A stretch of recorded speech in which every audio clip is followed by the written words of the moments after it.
everyone, it's Kate from Minerva, and in today's video I'm going to be showing you how I made the Sagebrush ruffle top, which is the one I'm wearing here. I'm going to start with standing up and turning around so that you can see the top properly.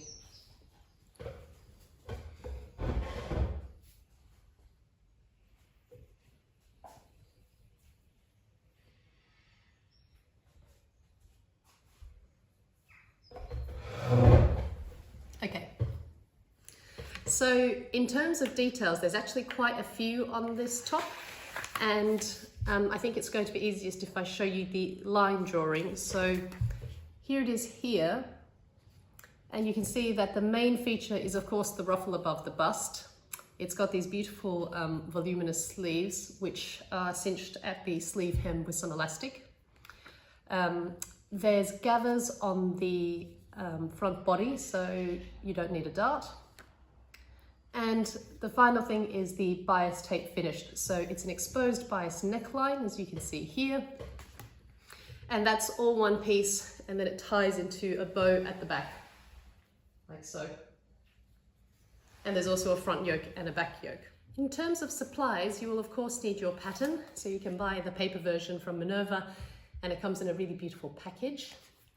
You'll need some thread to match your fabric. You'll need a safety pin for pulling through the elastic if you don't have one already. These are really, really cute and colourful from Minerva. And some sewing needles, of course. And finally, the elastic. So depending on what you have to hand, you could use a slightly thinner elastic or a slightly thicker elastic. It's really up to you. But I've tagged the one that's recommended in the pattern and that I've used in this particular top. In terms of fabric, I think that any kind of light to medium weight woven would work really well. Personally, I've got a Liberty cotton linen blend here, and as I mentioned, you can buy this fabric along with the supplies as a kit from Minerva, and we've got a few other print and colour options as well.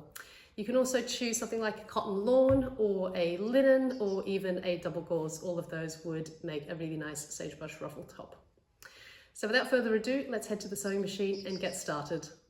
The first thing we are going to do is to stay stitch the necklines of the back yokes and the front yokes so that they don't stretch out. If you do have a fabric that's prone to stretching, you can always do this stay stitching and then compare it back to the pattern piece to make sure that the shape is still the same. So stay stitching is simply a line of stitching with a long stitch, 4 or 5 millimeters long, and this is done about 6 millimeters from the edge. So the seam allowance of the sagebrush top is 1.5 centimeters or 5/8 inches. So as long as it's within the seam allowance, that's okay. So I've done that on the back yokes and also on the front yoke here. So it's just all the way along the neckline. The second thing to do is to prepare the ruffle piece. So this is one big long rectangle, and I've folded the long sides in half and pressed it down. And then I've just made a line of gathering stitches, 2 lines. So again, this is with a long stitch length. So I've done it with a 5 millimeter long stitch, or however long your machine goes. It could be 4 millimeters. And I've just done 2 lines of stitching, again, within the 1.5 centimeter seam allowance. You need to leave long thread tails at the beginning and at the end. So fold the ruffle in half, make the gathering stitches, do the 2 lines, and then to gather it up, you need to pull on the bobbin threads. So I've actually made a little note for myself to say that this is the top thread and this is the bottom thread. So now I'm just going to pull on the bottom threads to gather it up. Let's start on this end actually. Just need to isolate your threads. You could also use a different bobbin thread color if that would make your life easier, but make sure you always pull on the bottom and not the top. So I'm just going to keep gathering this up. You need to keep gathering up the ruffle until it's small enough to fit between the ends of the front yoke here, because now we're going to turn it over, pin and stitch it temporarily into place here. And then we're also going to prepare our front body. So this is the larger piece that goes down the rest of the body. Here are the armholes. And we also need to make a line of gathering stitches between the notches. So you can see that this piece is wider than the yoke, and we're going to gather up this middle section so that it will fit like this. I find the easiest thing to do is to pin your ruffles at the end and then try and distribute the gathers a little more evenly through the middle. I'm about to baste this in with a long stitch length, and I am stitching about 1.2 centimeters from the raw edge. My final distance is going to be 1.5 centimeters. And the reason I've gone a little bit before that with 1.2 is because I'm going to place the body on top of this and stitch it down, and I don't want this particular line to be visible. So let's stitch. And as I go, if I find that the gathers are not precisely even, or I want a little more here or a little less there, I can just take my seam ripper and very gently move the ruffles around like so. So you can see you can give it more or less as you please. This is the ruffle basted onto the front yoke. And now I'm going to turn my attention to the front body. I've done exactly the same thing as I did with the ruffles, so I've just made gathering stitches between the notches here, and then I've pulled on them to gather up the fabric. Now I want to place the body on top of the yoke and ruffle piece, so right sides together. So I'm going to flip it over like this. And then now we are going to join all three pieces with a 1.5 centimeter seam allowance. So I'm just going to turn it around like this, and then I'm going to start pinning. So again, it's easiest to pin in the ends first, I find.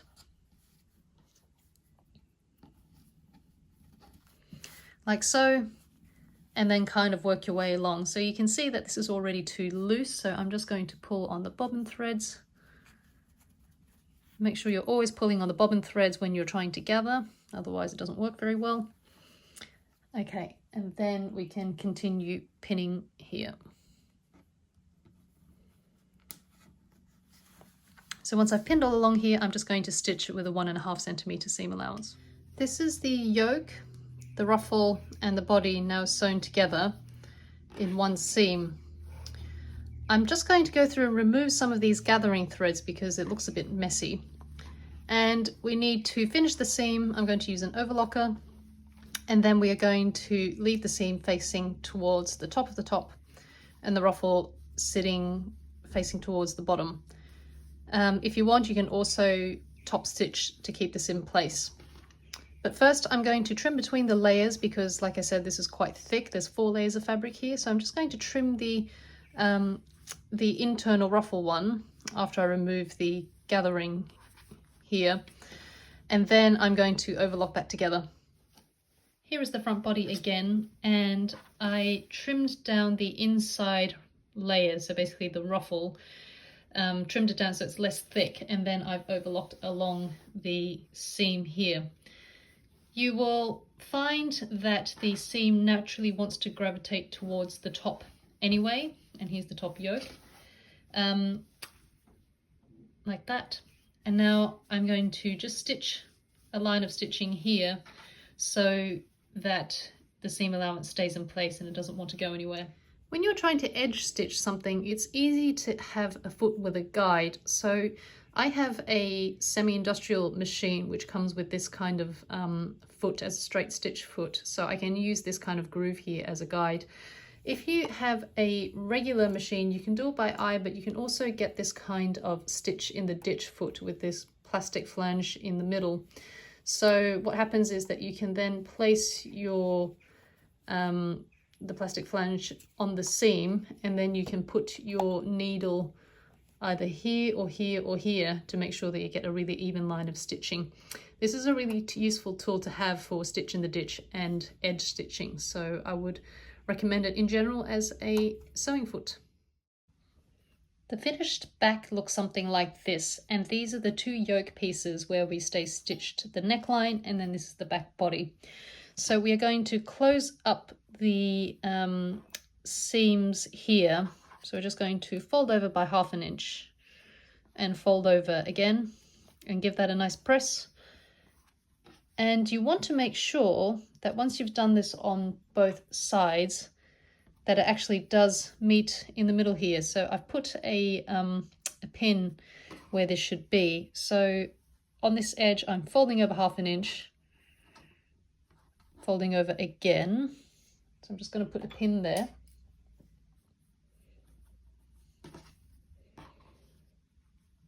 And then I'm going to kind of sit it along the line where it's going to be stitched to, along this seam, and just see if it matches together perfectly. So I can see that I've got a little corner sticking out here, which means that I haven't folded this over enough.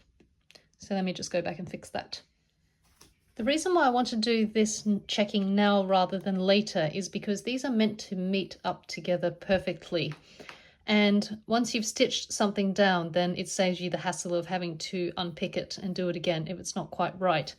So now all I'm going to do is to put a line of stitching close to the edge, similar to what I did before on the front, to secure this in place. So I've stitched down these edges, as you can see. Okay, so it's quite close to the edge, and now I am going to construct the back. So I'm going to fold this down. So now we've got right sides facing. And I'm going to fold the other one down like so as well. It's quite helpful to mark where the center back is. So you can just fold your back piece in half and make a little snip there for yourself. And then we're just going to pin this now.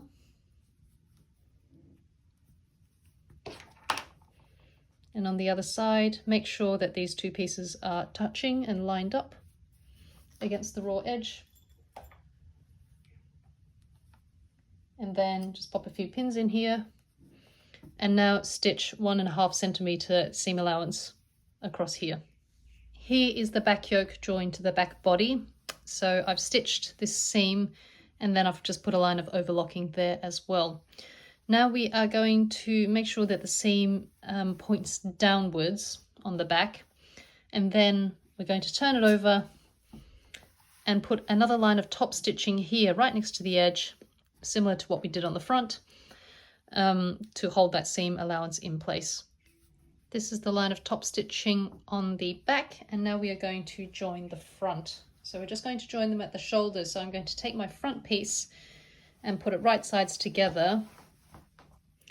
And I am simply going to stitch the shoulder seams with a 1.5 centimeter seam allowance, and then I'm going to finish them with the overlocker. If I didn't mention before, if you don't have an overlocker, you can still, of course, make clothes. That's no problem at all.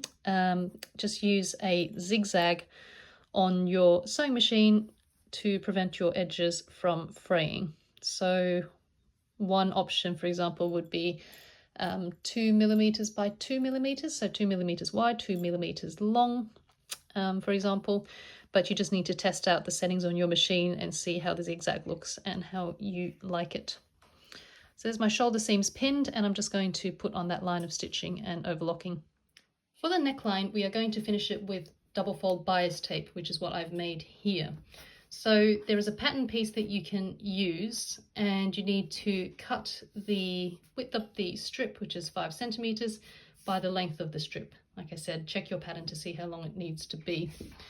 If you don't have a piece of fabric where you can cut such a long piece on the diagonal, you can always cut smaller pieces and join them together like I've done here.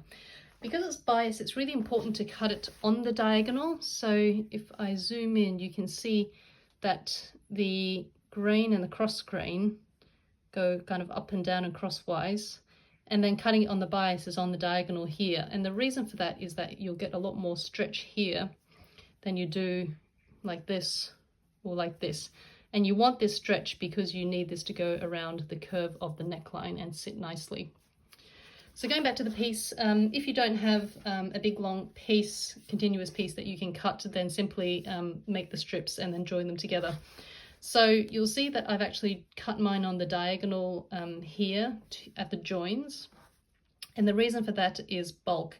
So with bias tape, what we're going to do with the bias tape is we're going to fold it in half, give it a good press, and then we are going to fold in again towards the halfway mark like this.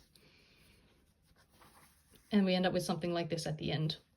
So if you're doing all this folding, it's nice to have some seam here and some seam allowance here, rather than it all being concentrated in one area here. So this is just kind of helping to distribute the bulk if you decide that you're going to stitch smaller pieces together. So that's what I've done here on the piece of bias tape. And now I am going to find the halfway point, just fold it, and I'm going to pop a pin here. The bias tape is really long because it goes around the neckline and then there's ties at the back. So we're going to use this center point to meet the center point of the front and then pin and join it all together. So here's my top. You can see here's my neckline, and I need to find the center front. So if you haven't already found it, you can always just fold your neckline in half and make a small snip. Okay, so I can see where my center front is. I'm also going to put a pin just so I'm crystal clear where it is. Okay, and then I'm going to take my pin, and now I am going to unfold my bias tape, and I am going to pin so that the center of the bias tape meets up with the center front notch that I just had here. So I'm going to pop a pin in here.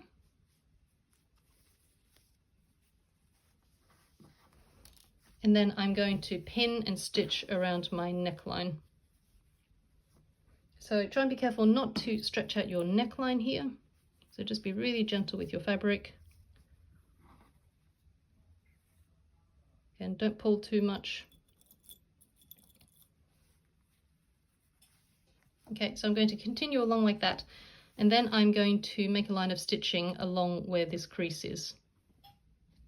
This is the first part of the bias binding sewn on. So I've started at the back neck opening here. This is the back yoke piece. And I've just gone all the way around where the crease of the bias binding is. Now, because this is a curve, we want everything to sit nice and flat. Just grab your scissors and snip into the seam allowance at various intervals. So I think mine's probably about 2 or 3 centimeters here. Be careful not to snip into the fabric underneath or to your bias binding. This is quite a big seam allowance here. It's ½ an inch, so about 1.3 centimeters. But it's not really necessary to remove it all because we are going to wrap the bias binding around it. So you can see here, this is the other edge where it's been folded over. And now we're just going to wrap it around like this.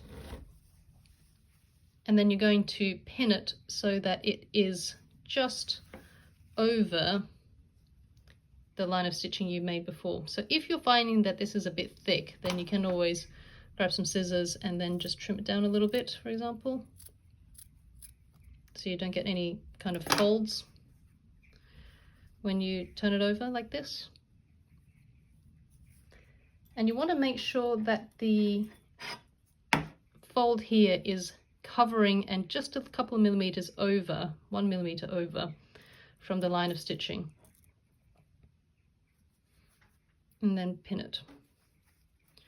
And then you need to check from the right side whether you've pinned it correctly, because now we want to secure this into onto the body by stitching in the ditch all along here.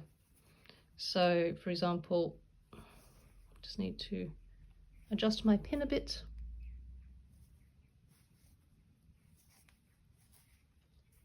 And then make sure that's going in the right place on the back as well. Okay, so like that. And you need to do that for all the way around.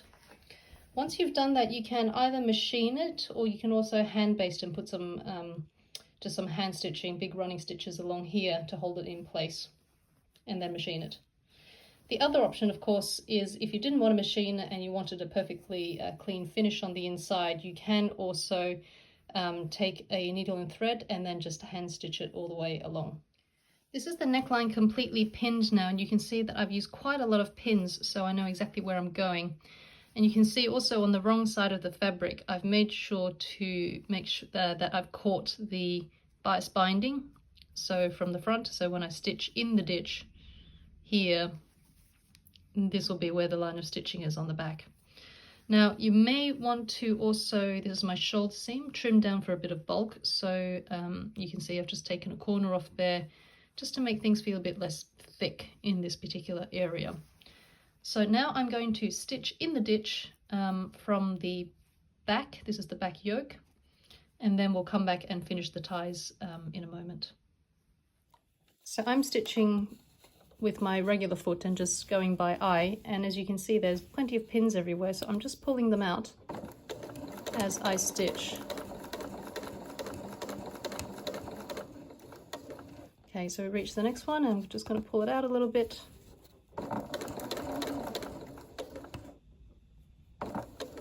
And then just keep going.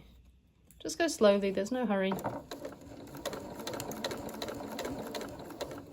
And then you can also check your work whilst you go. So we can see this is the front, and then on the back I've managed to catch the end of the bias binding there. This is the neckline now with the stitch in the ditch. So this is from the right side and this is from the wrong side. So you can see I've got a line of stitching that's visible there. And then here's the back. I finished there just before the end, and now I'm going to do the ties. Now, first I want to finish the ends of the ties. So what I'm going to do is I am folding the tie back on itself like this, and I'm making a line of stitching just at the ends here. So that's what I've done here, and then I've snipped off the corners to reduce the bulk. Now I'm just going to turn it out,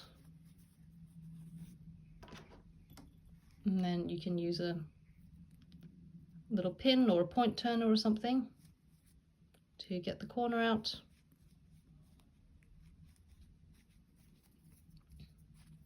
Or even the back of a pin. Yep, there we go. Okay. Because now we are going to stitch together the ties, and we're just going to make a line of stitching all along here right next to the edge. So you can see that's the end, and we're going to go all the way until the back. So I might actually start from the back. And so when it comes to the sleeve, you should have 3 sets of notches. You should have a back notch, a front notch, and a top shoulder notch. So there are gathers in the sleeve head, so we are just going to put 2 lines of stitching here, so gathering stitches exactly the same way as I did the ruffle and the front body. They're about 5 millimeters or 5 or 6 millimeters, and then the same again.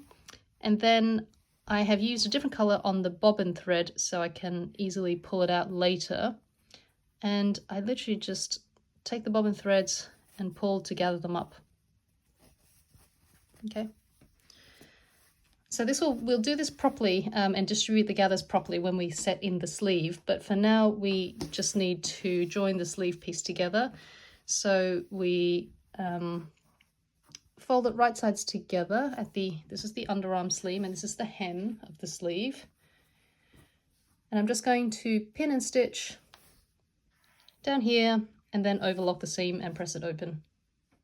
This is the underarm seam or the sleeve seam. So this is the underarm and this is the sleeve hem. So I've just put in a line of stitching and then overlocked it. Now I'm going to turn it the right side out and we're going to attach it to the sleeve. So before you set in your sleeve, you also need to do your side seams. So this is the top, this is the front with the ruffles. So I'm just going to turn it inside out.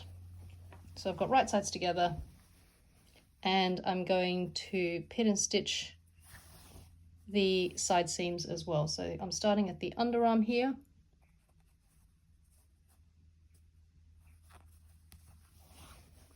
And I will pin through till the hem.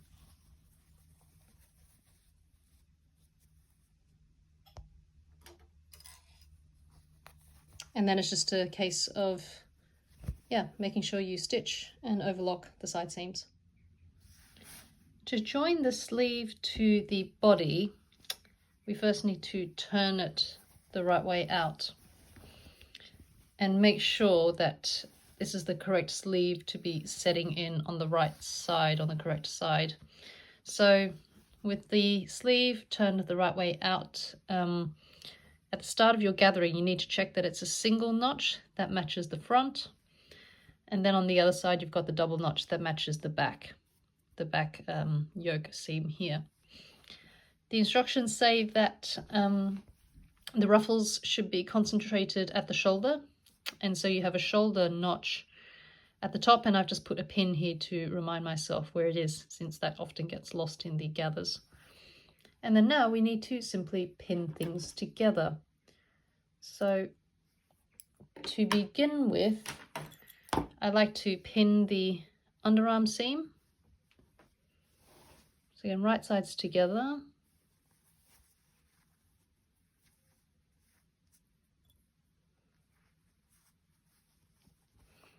And then I like to pin the front notch, which is this one here, and that goes against where the ruffle is.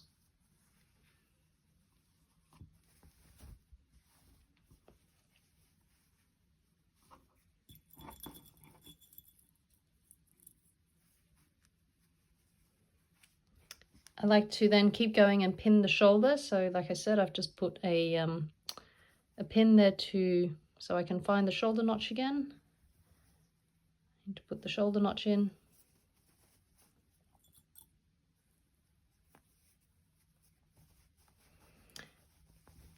And then I'm going to put my hand through the neckline of the top, and I'm going to grab the sleeve and the body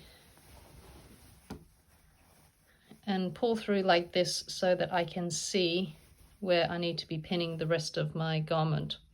So this is the yoke seam, the back yoke seam, so I can pin the double notch to the back yoke seam. Here. This is my underarm seam here. Okay. And then I'm just about good to go. So the next thing is that you can see, of course, it's not gathered enough, so I'm just going to have to pull the gathers and adjust it until it all fits. Here is the armhole again, and you can see that this is the shoulder seam here, and I've just gathered, this is where the notch is, and I've just gathered quite a lot towards the shoulder. Now I can go and stitch with the 1/2 inch, 1.5 centimeter seam allowance. The sleeve is now stitched in place, and I'm just going to tidy it up a bit before I overlock. So I'm first going to trim off these little corners because they're a bit bulky. Being careful of the basting threads, because I'm going to pull those out in a moment.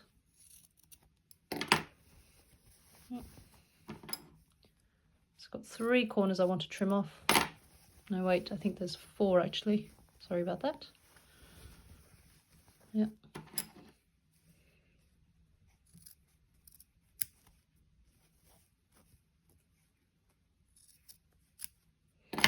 And I also just want to remove the gathering threads. So again, it's easiest to pull on the bobbin threads. And once they come out, the top threads will also come out pretty easily.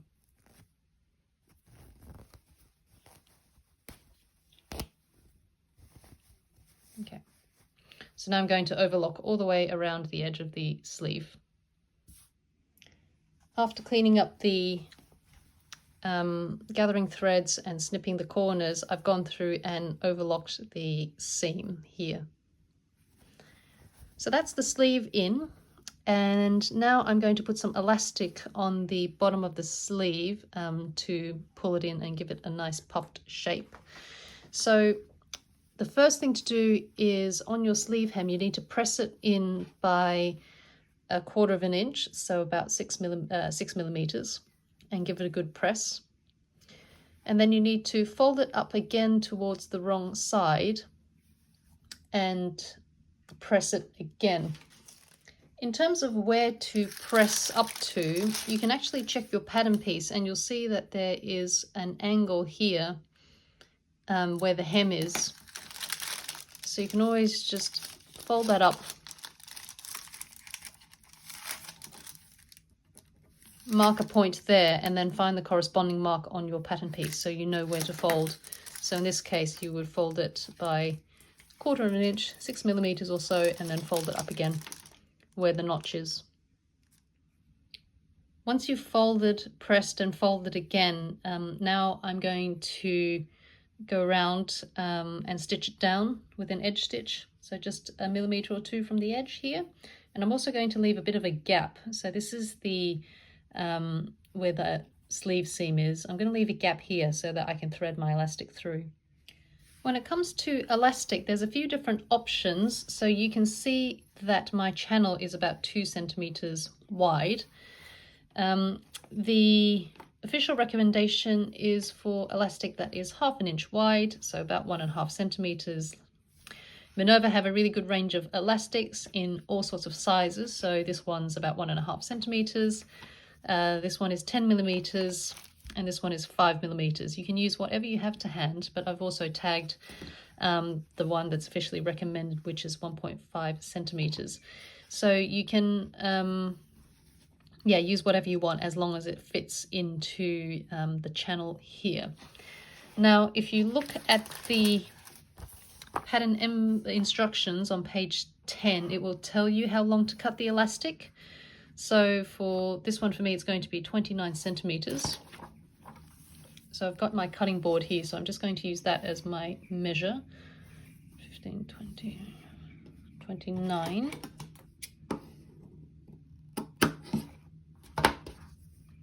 Okay, and then you need some safety pins. If you haven't got any, then I've also tagged these really cute, colourful ones from Minerva.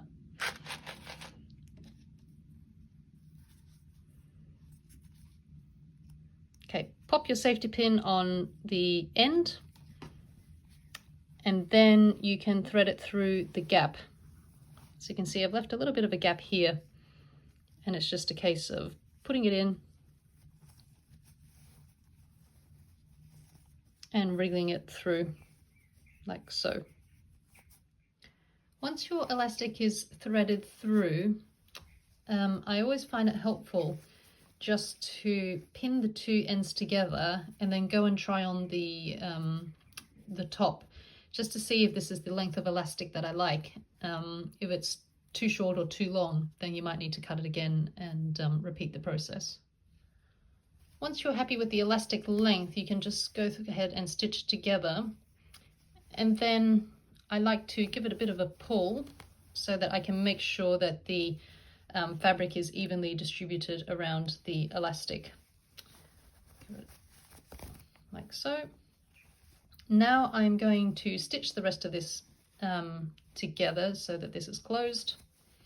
And then to secure the elastic, I'm going to make some stitches down here on the seam and probably also on the other side here. And that's just so the elastic doesn't really shift around too much. This is also a very good time to check that it's not twisted inside anywhere. So make sure you do that before you stitch this closed. So I've stitched down the rest. So all I've done is just pull the fabric to the side so it's easier to stitch. And then, as I said, I've just put in a couple of stitches on here along the seam and then along the other side as well. So you can see it, but at the same time, after you've distributed all of your elastic like this, it will barely be noticeable. The last thing to do then is to hem. So at this point, I really recommend to try your top on and decide where you want your hem to end. Alternatively, you could always just go with what the pattern maker has suggested and then try it on.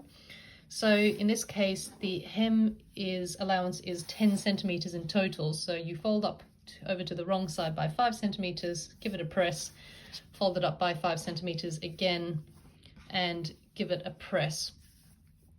And then, of course, pop some pins in all along your pressing, and then you can go and try it on. If you're happy with it, then you can go ahead and stitch. So again, you can do it by eye or use the edge stitch foot. So there's quite a lot of edge stitching in this pattern that we've been doing. So let me finish the hem. That's it for the sew along. I hope that it was helpful to you in making your own Sagebrush ruffle top.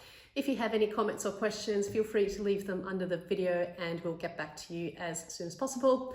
Don't forget to follow Minerva for more interesting tutorials and fabric videos and other things to keep you inspired to sew.